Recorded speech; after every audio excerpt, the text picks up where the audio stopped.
Muito bem, estamos de volta, trazendo mais uma vez um resumo acerca da lição da Escola Bíblica Dominical.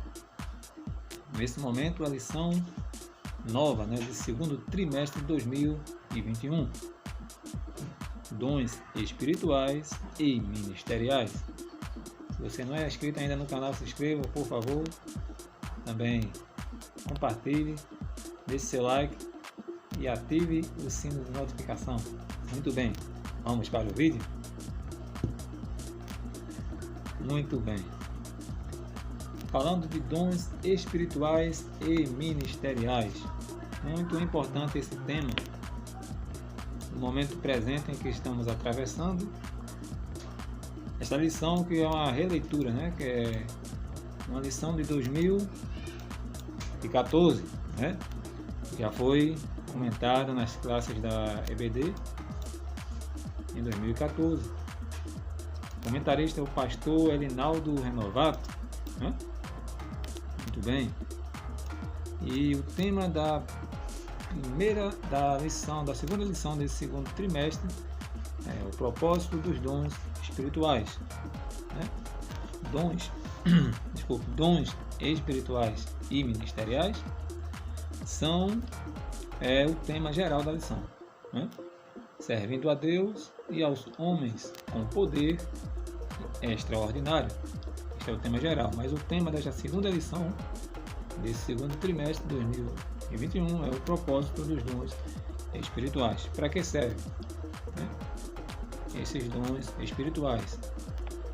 Tem os dons ministeriais e tem os dons espirituais, e existem os dons naturais, quando a pessoa já nasce com aquele dom, ou quando vê alguma coisa já aprende, porque tem um dom natural, já nasce com um dom natural. Muito bem. E existe o dom espiritual, que são esses dons espirituais do capítulo 12 de 1 Coríntios e capítulo 12 de Romanos. No capítulo 4 de Efésios, trata-se dos dons ministeriais, que são no máximo 5 dons: apóstolo, profeta, na verdade, e tem mais outros que está elencado no capítulo 4 do livro que Paulo escreveu aos Efésios. Muito bem. E já sabemos que esses dons ministeriais, não são cargos, e sim dons que o Senhor dispensa para o seu povo na liderança, mas não se trata de cargos, dons ministeriais. Muito bem. Esta lição deste segundo trimestre de 2021, a lição 2, o objetivo geral desta lição, primeiro, é conscientizar que os dons espirituais não são para elitizar crente. Segundo, é explicar que os dons devem ser utilizados para a edificação ou edificar a si mesmo e aos outros. Em terceiro lugar, temos que expor que o propósito dos dons é a edificação do corpo de Cristo, que é a igreja. Muito bem. O textual está no livro de 1 Coríntios, capítulo 14, versículo 12. Assim também vós, como desejais dons espirituais, procurais sobejar neles, para a edificação da igreja. Verdade prática. Os dons são recursos concedidos por Deus para fortalecer e edificar a igreja espiritualmente. Muito bem. Leitura bíblica diária de segunda a sábado. Temas importantíssimos para o nosso enriquecimento espiritual. A leitura bíblica em classe está em 1 Coríntios, capítulo 12, versículo 8 ao 11. E logo após, capítulo 13, versículos 1 e 2. Muito bem. Porque a um pelo mesmo Espírito é dada a palavra da sabedoria, a outro pelo mesmo Espírito a palavra da ciência, e a outro pelo mesmo Espírito a fé, e a outro pelo mesmo Espírito os dons de curar, e a outro pelo mesmo Espírito e a outro operações de maravilhas, e a outro a profecia, e a outro o dom de discernir os espíritos, e a outro a variedade de línguas, e a outro a interpretação das línguas, mas um só e o mesmo Espírito opera todas estas coisas, repartindo particularmente a cada um como quer. Muito bem. 1 Coríntios capítulo 13, versículo número 1 e 2. Ainda que eu falasse as línguas dos homens e a dos anjos e não tivesse amor, seria como um metal que soa ou como um sino que tine. E ainda que tivesse o dom de profetizar ou de profecia e conhecesse todos os mistérios e toda a ciência, e ainda que eu tivesse toda a fé, de maneira tal que transportasse os montes e não tivesse amor, nada seria. Este capítulo 13 de 1 Coríntios, capítulo do amor, interessante. O amor tudo sofre, o amor tudo espera, o amor não revida, o amor, né? É interessante este capítulo. Muito bem.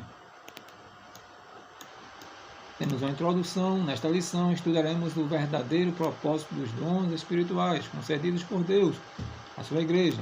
Os dons do Espírito Santo são recursos imprescindíveis do Pai para os seus filhos.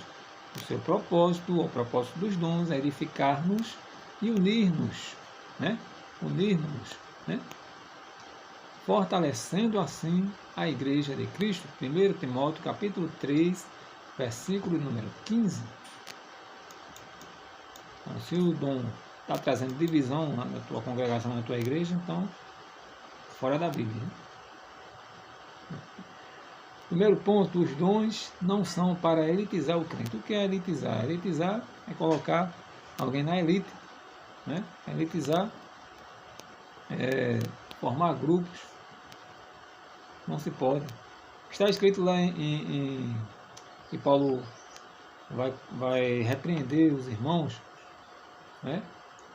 Se eu não me engano, é 1 Coríntios capítulo 3, e versículo de 1 em diante, ele vai, no capítulo 3, versículo 4, ele vai dizer que uns dizem que eu sou de Paulo, outros dizem que eu sou de Apolo, né?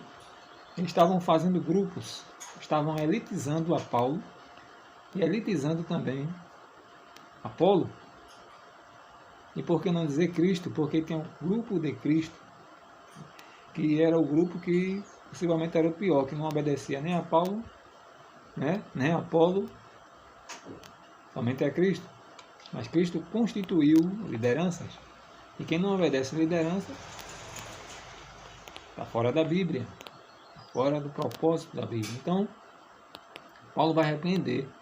Tentaram elitizar, estavam elitizando. Eu sou de Paulo.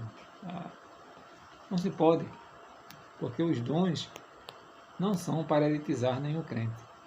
Colocar nenhum crente no pedestal que ele não merece estar. Porque não vem das obras para que ninguém se glorie. Se você prega, se você canta, se você ensina, o que você faz, seja tudo para a glória de Deus. Muito bem.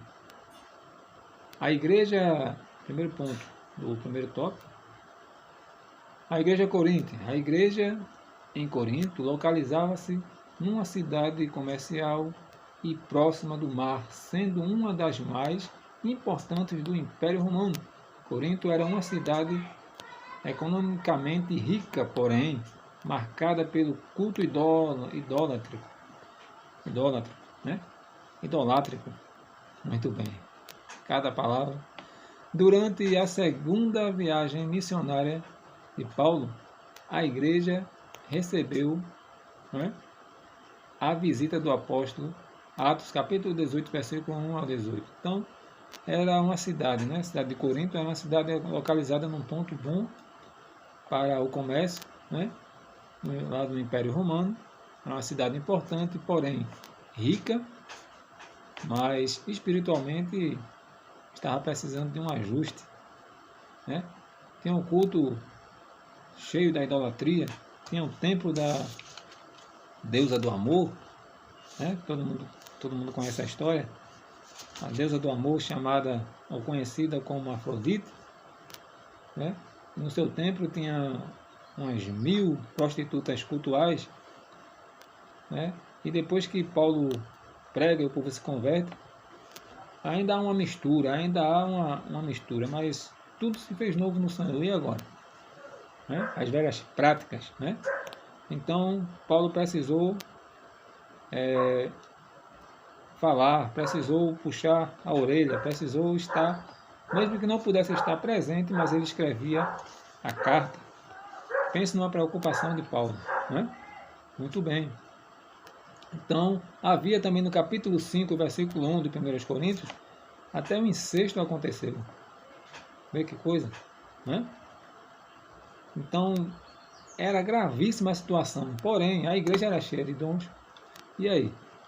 Fulano profetiza, marcha, corta os laços, faz aviãozinho. E é mais crente que todo mundo? E agora? A prova está aí.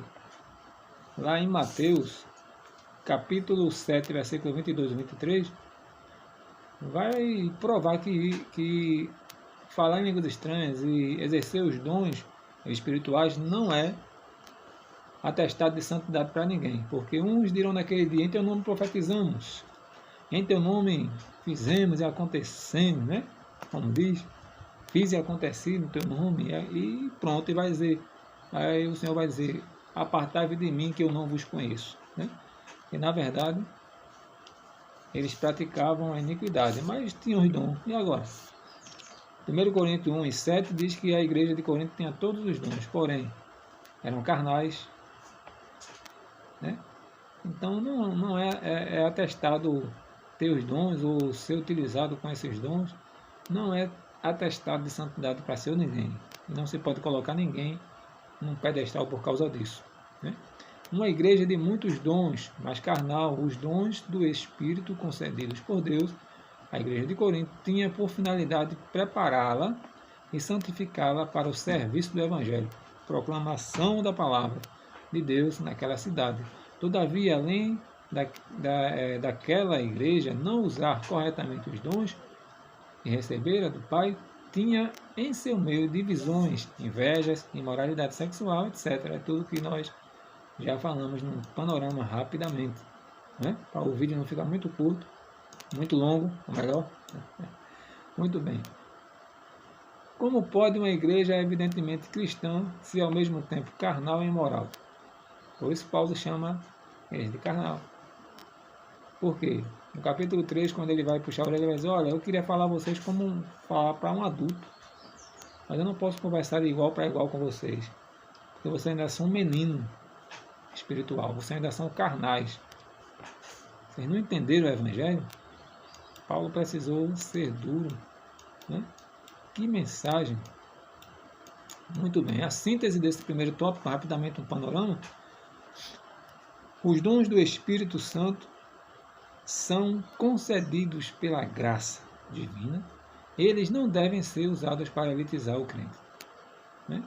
E quem disse que quando a pessoa está prosperando, fazendo tudo errado na vida, é infiel no casamento, é infiel nos negócios, e está prosperando, e alguém diz, Deus está ali. Mas nem sempre prosperidade quer dizer que Deus está aprovando a conduta do indivíduo. Guarde isso. Nem sempre a prosperidade está querendo dizer que Deus está aprovando a conduta do indivíduo. Às vezes é promessa de Deus, é bênção de Deus, é graça, é favor imerecido e pronto, né? Mas as pessoas atestam, se tem um carro top, tem uma casa boa, tem dinheiro no bolso, está prosperando e vive fazendo as coisas erradas, aí alguém diz, Deus está com ele. É graça, é misericórdia.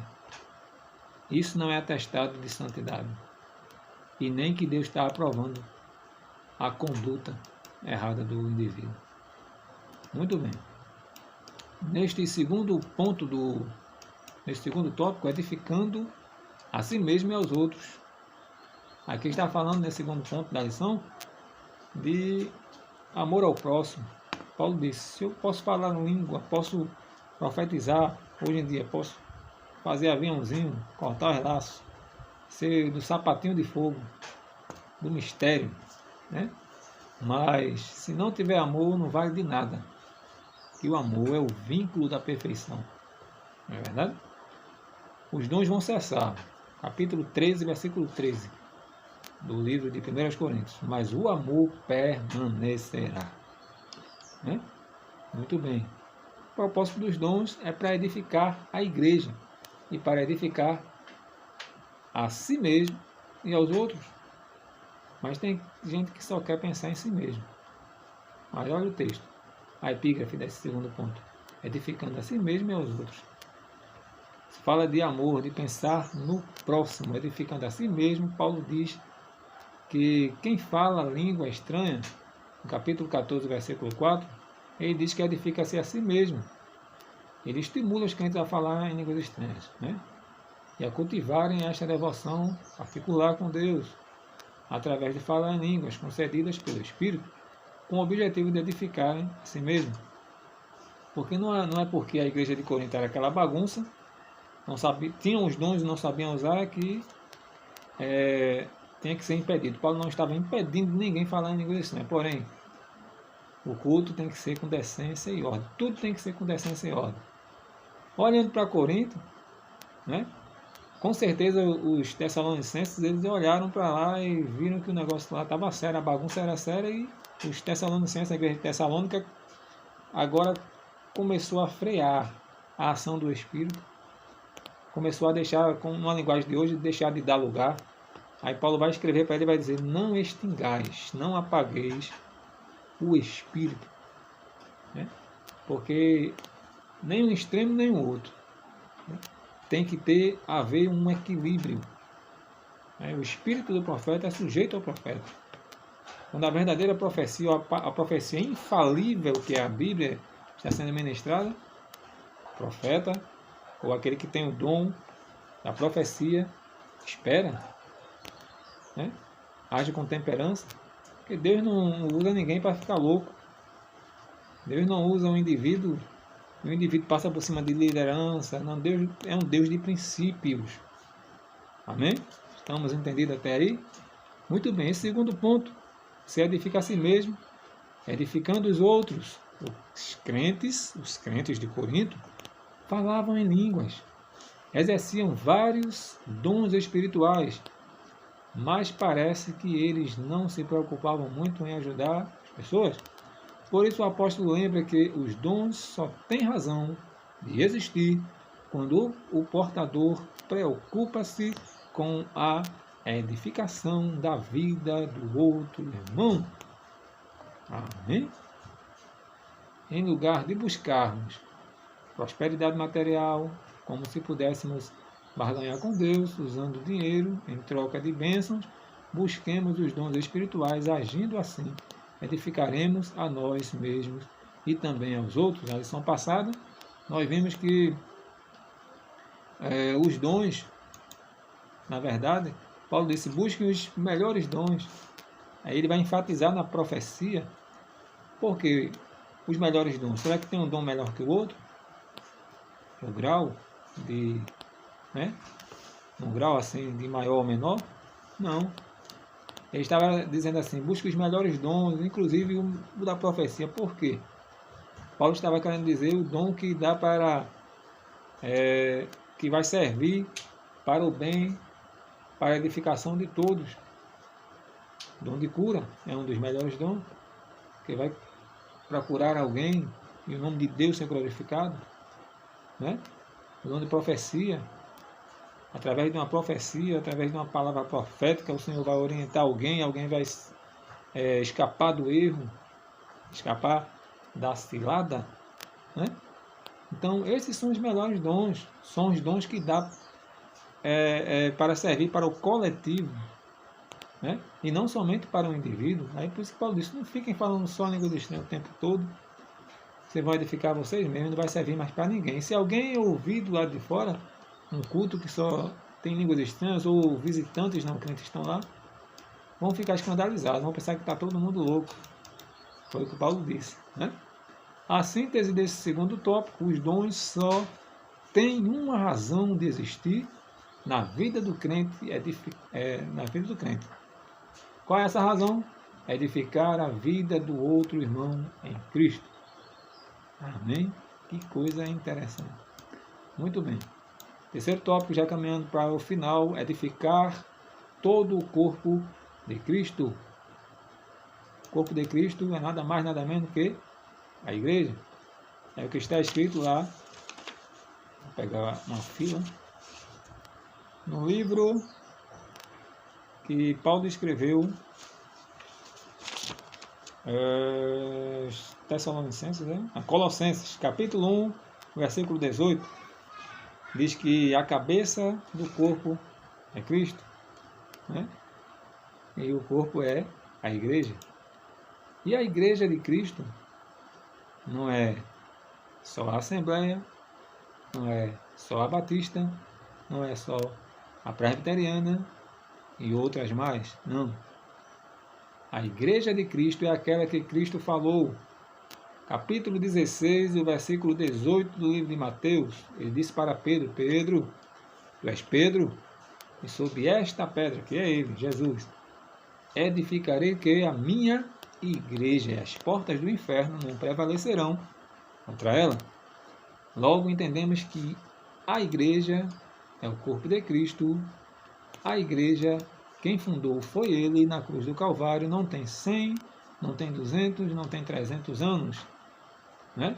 Tem mais de 2000 anos. Ele mesmo fincou a raiz e o alicerce, a pedra angular, a pedra principal é Jesus de Nazaré, né? Então, quando ele escreve, manda João escrever, ele diz lá em Apocalipse 2, e o capítulo 3 também, ele vai dizer: ao anjo da igreja que está em tal lugar. Ele está querendo dizer ao pastor da igreja, ao responsável, escreve isto e envia a carta. Por quê? Porque o pastor é o responsável, mas a igreja é minha. É o que Jesus disse a Pedro. Está valendo para o dia de hoje. Então, ninguém pode elitizar nenhum pastor. E também não pode também ser rebelde a ponto de querer passar por cima, porque o pastor também é autoridade. Tem que haver um equilíbrio. Muito bem. É coisa de menino, né? Que o Paulo disse. Quando eu era menino, fazia coisa de menino, mas agora que sou adulto, faço coisa de adulto. Tem que haver um amadurecimento. Muito bem. Edificar todo o corpo. Então, os dons, já encerrando, na igreja, na primeira carta aos Coríntios, Paulo dedica 2 capítulos, o capítulo 12, versículo 14, para falar a respeito do uso dos dons na igreja. O apóstolo mostra que os dons são utilizados com amor. Todo o corpo de Cristo é edificado conforme diz, não é? Um homem chamado Thomas, que está aqui na lição, né? Ele é alguém, com certeza alguém inspirado por Deus. Paulo em Éfeso, capítulo 4, versículo 16, os membros do corpo, cada qual sua própria função tem, concedida pelo Espírito, cooperando para o bem de todos. Então, fulano tem o dom da profecia, fulano é da elite. Vou chamar para a festa fulano. Fulano é o porteiro. Sabe nem falar. Fulano. Não, fulano não é dirigente de nada. Agem assim muitas vezes. Mas os dons, né, não é para elitizar ninguém. Ninguém aqui é elite. Só conheço um que é elite. J-E-S-U-S. Esse é top dos top. Amém? Os sábios arquitetos do corpo de Cristo. Segundo ponto desse terceiro tópico. Deus levanta homens para edificarem espiritualmente. Fala dos dons ministeriais. Espiritualmente, moralmente e doutrinariamente. A igreja local, esses homens são levantados. A igreja é um edifício de Deus. 1 Coríntios capítulo 3, versículo 9. os ministros, sábios, arquitetos. Os ministros, aqueles que são chamados para estar na frente, que também não podem ser elitizados. 1 Coríntios capítulo 3, versículo 10. Né? O fundamento já está posto pelos apóstolos. Jesus Cristo, 1 Coríntios capítulo 3, versículo 11. Então, o fundamento já está posto. É Jesus. A igreja não está firmada em homem, porque se a igreja de Jesus tivesse firmada em homem, já tinha caído. Mas a igreja está firmada na pedra que é Cristo, sendo Ele a rocha divinal, sendo Ele o Todo-Poderoso. Né? Por isso que Paulo diz, cada um veja como edifica. Por quê? O pastor, o evangelista, né? Os ministros, eles também são pedras nesse edifício. Por isso que Paulo diz, cada um veja como edifica. Então, não é porque é um teólogo, é um pastor, é um evangelista, é um líder, é um dirigente, que tem algo diferente. Diante de Deus, todo mundo é do mesmo tamanho, do mesmo tópico. Por isso que Paulo diz, cada um, os ministros, né, são uma bênção, são uma liderança escolhida por Deus. Muito bem. Dons dados à igreja. Porém, não são para ser elitizados também. É o perigo que muitos caem, que muitos estão caindo. É um perigo isso. Muitos estão escorregando nessa parte aí, estão elitizando pessoas, quando o foco é Cristo. Ele é o centro da Bíblia, ele é o Todo-Poderoso, ele é o digno de glória, de honra e de louvor. Muito bem. Despenseiros dos dons, os apóstolos, o apóstolo Pedro explicou, é o ponto 3, a igreja acerca da administração dos dons de Deus. 1 Pedro 4, verso 10 e 11. Ele usou a figura do despenseiro. Quem é o despenseiro? Que antigamente era um homem que administrava a despensa e tinha total confiança do patrão. O despenseiro adquiria os mantimentos, né? Zelava para que não estragassem e distribuía também a alimentação da família. Então, os nossos ministros, os líderes, eles não são para ser elitizados, também eles são pedras neste edifício, né? Precisam ser honrados também, mas eles são apenas dispenseiros, né? Nós que estamos fazendo o trabalho de Jesus, né? O evangelismo, o discipulado, tudo mais, nós somos dispenseiros desta graça. A honra e a glória é para Ele. Né? Se alguém falar, fale segundo a palavra de Deus. E se alguém administrar, administre segundo o poder de Deus, que Deus dá. Para que em tudo Deus seja glorificado por Jesus Cristo, a quem pertence a glória, o poder para todo sempre. Capítulo 10 e versículo 11 de primeira carta de Pedro. Muito bem. Estamos já aqui no final, a síntese desse terceiro tópico. Quando os dons espirituais são utilizados com amor, todo o corpo de Cristo é edificado. Amém? Todo o corpo. E a Bíblia diz que o mesmo Senhor descerá do céu, com alarido, voz de arcanjo, a trombeta de Deus. Aí depois Paulo diz, capítulo 4, versículo 16 ao 18, né? De 1 Tessalonicenses, e nós, os que ficarmos vivos, seremos arrebatados juntamente com aqueles que vão ressuscitar primeiro, os mortos em Cristo, para estar com o Senhor para sempre. Né? Isto é bênção da parte do Senhor. Não há uma fórmula mágica para receber os dons espirituais. Né? Ele também reparte a cada um como quer. Então, não é porque fulano é mais santo do que o outro, não é porque fulano tem uma intimidade maior, porque as pessoas usam isso, né? Fulano tem uma intimidade, tem uma ligação, né? Mas é pela graça. Não é porque fulano merece, porque fulano está assim com Deus, não. Não vem das obras para que ninguém se glorie. Que Deus abençoe a tua casa, a tua vida, a tua família. Não se esqueça, O propósito dos dons é para edificar a você, para edificar a tua casa, para edificar o teu irmão em amor.